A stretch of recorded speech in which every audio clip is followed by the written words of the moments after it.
Assalamualaikum warahmatullahi wabarakatuh. Perkenalkan, saya Ibu Resya Putri Nuriana, mengampu mata pelajaran seni budaya. Anak-anakku yang berada di rumah, semoga selalu diberi kesehatan dan selalu aktif di rumah. Kali ini Ibu akan menjelaskan tentang KD 3.1, yaitu bernyanyi secara unisono. Pengertian dari bernyanyi. Bernyanyi adalah bermusik dengan menggunakan organ suara atau melantunkan suara dengan nada-nada yang beraturan. Unisono berasal dari kata uni, artinya satu, dan sono artinya suara. Jadi, pengertian dari bernyanyi secara unisono adalah bernyanyi bersama-sama dalam satu suara. Yang dinyanyikan itu hanya melodi pokok saja.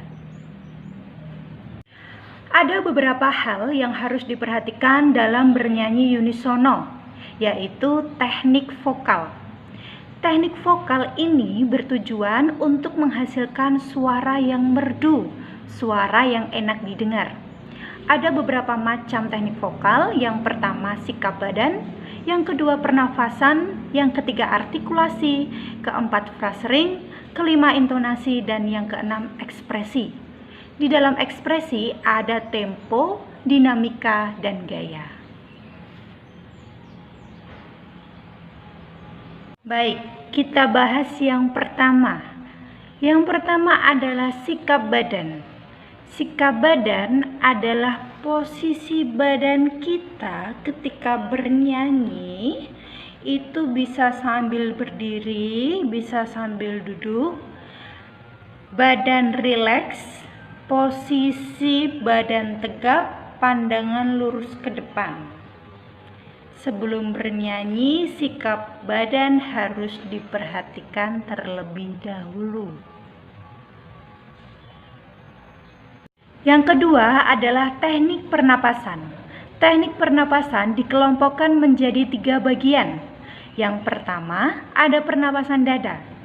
Pernapasan dada ini tidak cocok digunakan untuk bernyanyi. Nah, pada pernapasan dada, bagian tubuh yang mengembang adalah dada. Jenis pernapasan ini biasanya dilakukan untuk menghasilkan nada-nada yang rendah. Namun, kelemahannya adalah si penyanyi akan mudah dan kehabisan nafas. Cepat habis nafasnya. Yang kedua, ada pernapasan perut. Teknik ini dilakukan dengan cara membuat perut berongga besar sehingga udara dapat masuk. Cara ini kurang efektif juga karena udara cepat dapat keluar sehingga dapat membuat paru-paru menjadi lemah dan cepat letih. Pada pernapasan perut, maka bagian yang mengembang adalah perut dan dapat menghasilkan suara yang sangat keras namun tidak begitu baik digunakan saat bernyanyi. Nah, ini yang paling bagus di antara kedua pernapasan, yaitu yang ketiga.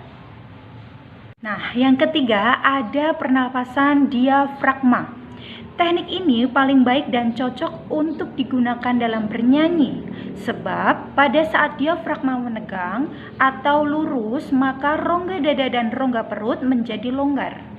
Volume menjadi bertambah, dan hal tersebut dapat membuat tekanan berkurang sehingga udara dari luar dapat masuk ke dalam paru-paru dan napas yang dikeluarkan dapat diatur secara sadar oleh diafragma dan otot-otot bagian samping. Dapat mengambil nafas sebanyak-banyaknya sehingga menghasilkan nafas yang panjang. Teknik yang ketiga adalah artikulasi.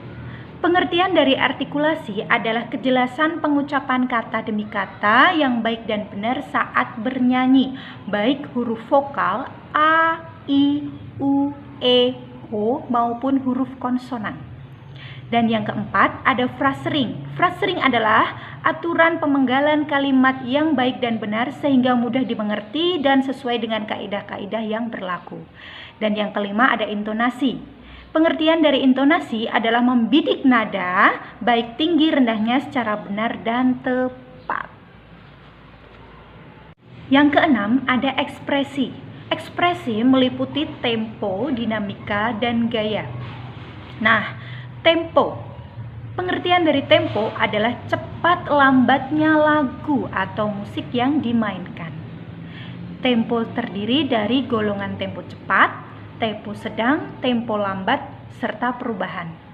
Adapun tempo lambat, macam-macamnya ada lento, yaitu artinya lambat, ada gio, artinya lambat sedang, dan largo, artinya lambat sekali.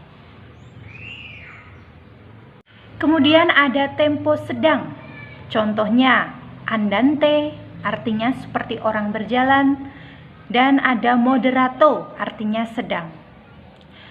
Kemudian tempo cepat, ada allegro, artinya cepat, allegretto, agak cepat, presto, sangat cepat.